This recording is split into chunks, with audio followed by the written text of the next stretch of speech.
আজ 23শে জুলাই 2021 মাল্টার রাজধানী লা ভালেটা থেকে বলছি। আজকে আমাদের সঙ্গে উপস্থিত আছেন আইএমএ ডেলিগেশন, যারা ফিরোজ ভাই, আমি ফিরোজ ফ্রম অস্ট্রিয়া, ফুকুলাকাম সেলিম ফ্রম টুলুজ ফ্রান্স, যাকে আমরা আজকে উপস্থিত করছি আমার সামনে, যার সঙ্গে আমরা কাজ করছি দীর্ঘদিন যাবৎ। উনি হচ্ছেন আমাদের লয়ার, মাল্টার একজন বিশিষ্ট লয়ার, আইনজীবী, যিনি ইমিগ্রেশন নিয়ে কাজ করেন, মিস্টার এতিয়ান কালেয়া ওনার নাম। উনি আমাদের এই ব্যাপারে যে যারা এই ডিটেনশনে আছেন তার ছাড়ার ব্যাপারে এবং উদ্যোগ নিয়ে কাজ করছেন। আমি প্রথমেই ওনাকে কিছু বলার জন্য অনুরোধ করবো ইংরেজি ভাষায়, যেটা আমার ভাষা। চেষ্টা করবো সবাই বাংলা সেটা ট্রান্সলেট করতে। ধন্যবাদ সবাইকে। মিস্টার কালেয়া, Okay, today we had a very successful meeting with the Permanent Secretary for Home Affairs, Mr. Kevin Mahoney, as assisted by Mr. Brinkhouse and Mr. McAuliffe, Head of Detention Services and Head of Immigration Policy, respectively.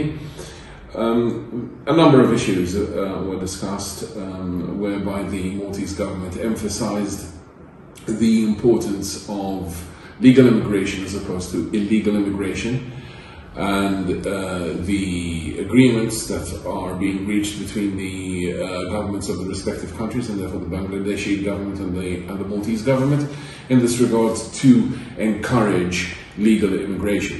Necessarily, we could not do otherwise except to discuss the issue of the illegal illegal Bangladeshi migrants who are being currently detained within the compound in Hal Salafi, and the conditions that they are being kept in. The Maltese government made it clear that although we could not visit the detention centres, nevertheless the conditions of the detention centres are audited by international organizations according to standards and criteria held by those organizations, and that so far no negative reports have been forthcoming about the conditions in which the detainees are being kept within these detention centers. The Bangladeshi population is being kept separate from other detainees, but also other detainees are also separated by nationality and culture as well, and this is in order to better manage the situation within the detention centres. Necessarily, the detainees who have been in Malta for an extended period of time, who are without documents, who have had their asylum seeker status denied, are now going to be repatriated. There are two ways where they can return home. They can either return home voluntarily, or else they can be forced to return home.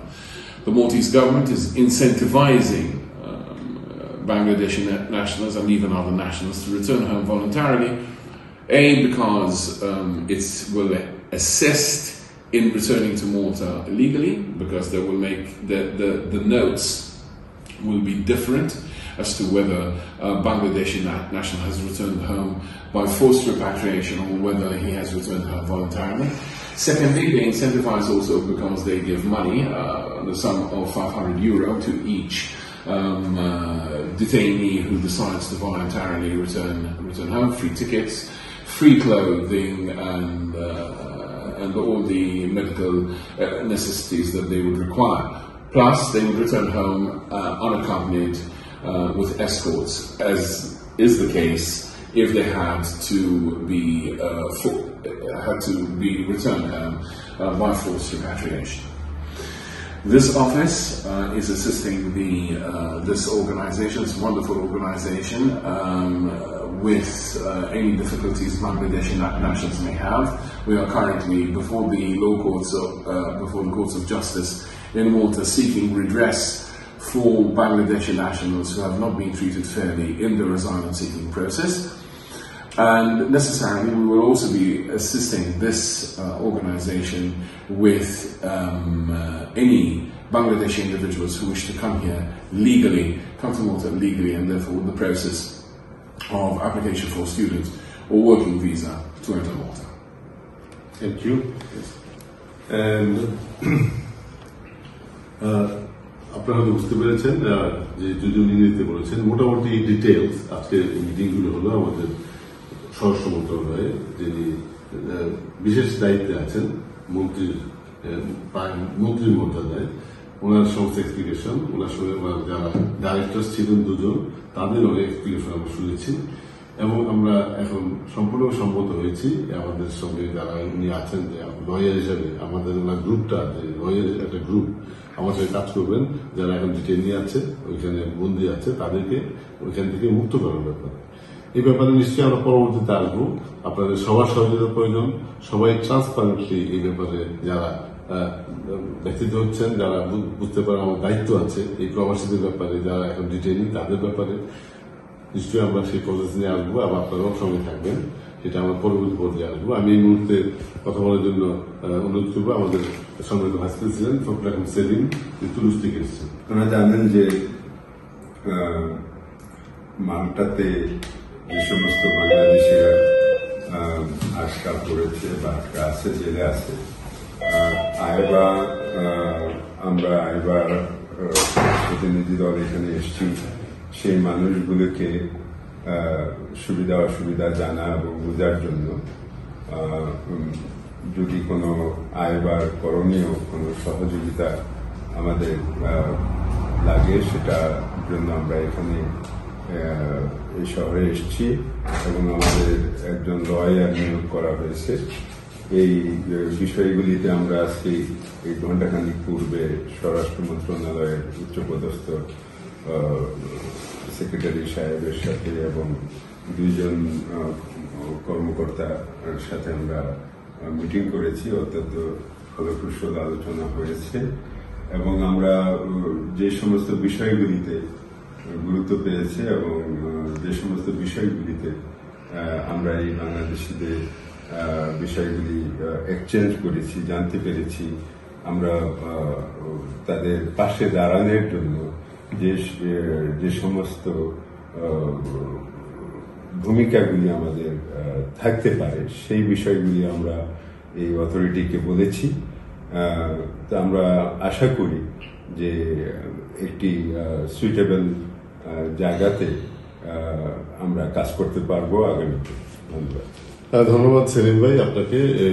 আমরা যারা আজকে এসেছি, দিনটা অত্যন্ত speedy আমাদের জন্য। আমরা অনেক ক্ষেত্রে কাজ করেছি এই দেশে কিভাবে আমাদের একটা বাংলাদেশ সাস্টেনেবল বাংলাদেশি কমিউনিটি তৈরি করা যায়, এই দেশে থাকতে পারে যারা, এবং এই দেশে তাদের পরিবার পরিজন সমাজ ব্যবস্থা নিয়ে এই দেশের সঙ্গে একাত্ম হয়ে বাস করতে পারে, সেই ব্যাপারেও আমরা আলোচনা করেছি এবং ওনার সঙ্গে যোগাযোগ ছিল খুব গুরুত্বপূর্ণ। পরবর্তী পর্যায়ে যারা এই দেশে বাস করবেন, যারা আসবেন তাদের জন্য, এবং আমরা সেই ব্যাপারে জোর দিয়েছি। এবং যারা ডিটেইনি আছেন তাদেরকে বের করার জন্য যে প্রসেস আমরা করতে চাই, এটার সঙ্গে বাংলাদেশ থেকে লিগ্যালি যারা আসবেন তাদের কোনো সংযোগ নেই। একটা প্রসেস এখানে হচ্ছে, তারা যদি তাদের প্রমাণিত হয় তারা বাংলাদেশে ফিরে যেতে হবে, কোনো আইনি উদ্যোগ সেখানে কাজ না হয়, তাহলে তারা ফিরে যাবেন।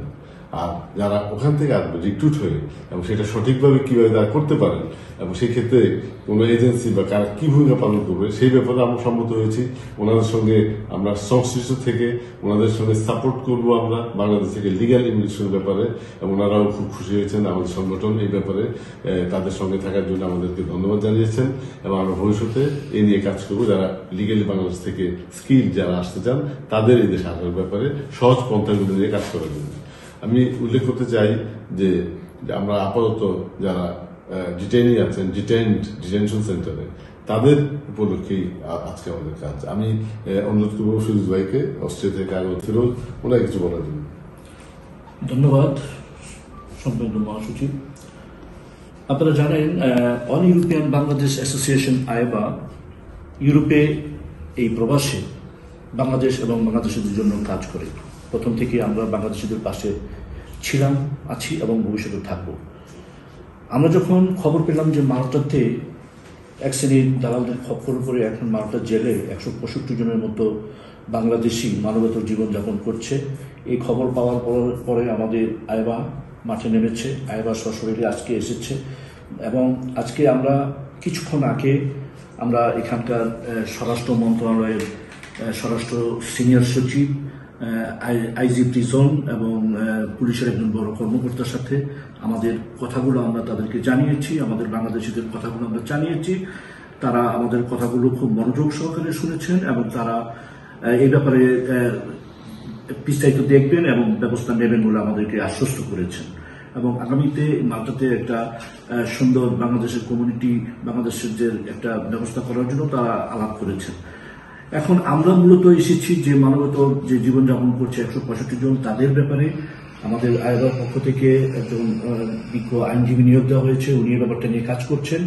আমরা আশা করি আগামীতে ওনার মাধ্যমে এই আয়বার পক্ষ থেকে এই বাংলাদেশি ভাইদের জন্য আমরা কিছু করতে পারবো এবং সরকারি মহল থেকে, মাল্টা সরকারের পক্ষ থেকে আজকে আমরা সেই ধরনের আশ্বাস পেয়েছি। আমি এই পরিবারদের হাহাকার শুনেছি, তাদের আর্তনাদ শুনেছি, তাদের কান্না আমি শুনেছি। আশা করি ভবিষ্যতে তাদের এই কান্না, তাদের হাহাকার আমাদের মাধ্যমে, আমাদের আইনজীবীর মাধ্যমে আমরা সমাধান করতে পারবো বলে আমার বিশ্বাস। আল্লাহ সবার ভালো করুন। ধন্যবাদ। ধন্যবাদ ফিরোজ ভাই। আমি অ্যাকচুয়ালি এই কথাগুলো খুব শর্টলি আপনাদের বললাম। আজকের এই যে সারাদিন আমাদের কাটলো এবং এখন আমাদের এখানকার ডিটেনশন সেন্টারে যাওয়ার প্রবলেম আছে, অতএব তাড়াহুড়ো করতে হচ্ছে। আজকে রাত্রে ফিরে যাবো, কিন্তু এই ফিরে যাওয়া অর্থ নয় আবার ফিরে না আসা। আবার ফিরে আসবো যখন প্রয়োজন হবে। আমরা এই দেশের লিগাল ইমিগ্রেশনের ব্যাপারে কাজ করব। এখানে ইলিগাল যারা আছে তাদেরকে দেশে প্রত্যাবর্তন করতে হয়, তার ব্যাপারে আমরা কাজ করছি যাতে তারা প্রত্যাবর্তন তাদের না করতে হয় এবং তাদের কিছু সকল থেকেও যেতে পারে। সব ব্যাপারে আমরা কাজ করবো। এই জন্য আমাদের লয়ারকে আমরা ধন্যবাদ জানাচ্ছি। ওনার একটা বড় গ্রুপ, ওনারা খুব বিজ্ঞ ইমিগ্রেশন লয়ার, ওনাদের অনেক এই দেশের ওই ধরনের দাপটও আছে। আশা করি আমরা সাকসেসফুল হবো।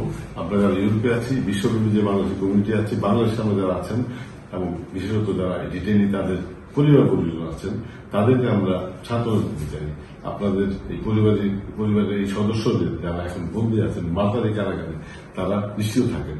আপনার তাদের বের করার জন্য আমরা সর্বোচ্চ প্রচেষ্টা করব এবং আশা করি আল্লাহ আমাদের সঙ্গে থাকবেন, তারা মুক্ত হতে পারবেন। আর যেগুলো আমরা আমাদের চেষ্টা করব, সবকিছু শেষে যেটা বলতে হয়, সবকিছু আমাদের হাতে নাই। যেটুকু সম্ভব আমরা করবো, তার চেয়ে বেশি করবো এবং আশা করি আমরা সফল কামিয়াব হবো এবং সেই সময় অপেক্ষা থাকবো। আপনার সবাইকে অনেক ধন্যবাদ। আমি ধন্যবাদ জানাচ্ছি মিস্টার কালিয়া।